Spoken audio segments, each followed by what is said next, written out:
GMA Sportscaster og 24 Oras Game Changer host Martin Javier kauban si Sparkle artist John Vic de Guzman bilingaw sa mga taklubanon sa to sa Miss Tacloban 2024. Ano yung report?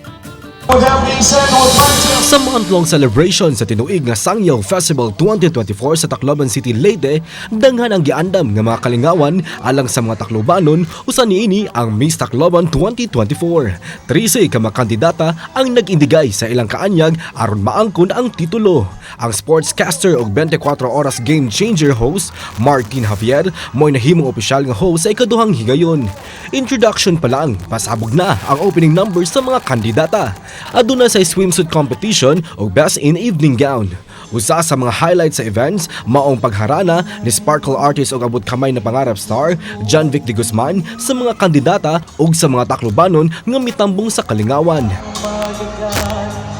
Human gianunsyo ang top 5, diretso sa question and answer portion, di nagpakita ang mga kandidata sa ilang kahibaw sa pagtubag sa mga pangutana sa katilibanong issue. Napili isip Miss Tacloban 2024 si candidate number 13, Crystal Sheen M. Barrido, gikan sa Barangay 42, Avenida Veteranos, Tacloban City, Leyte. It's been an awesome experience, back-to-back years, seeing all of these ladies go through, of course, this journey.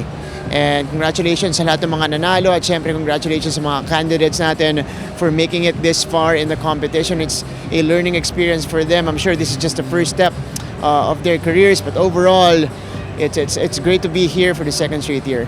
Well, ayan sa lahat ng taga dito sa Tacloban, maraming salamat sa mainit na pagtanggap nyo sa akin at sa lahat ng kapusong kasama ko. And syempre, happy Sangyaw Festival. Sana makabalik pa ako uli dito and looking forward soon na makapag-perform ako uli. Kauban si Clans Gabutin, Mark Regia Abella. Balitang Bisdak.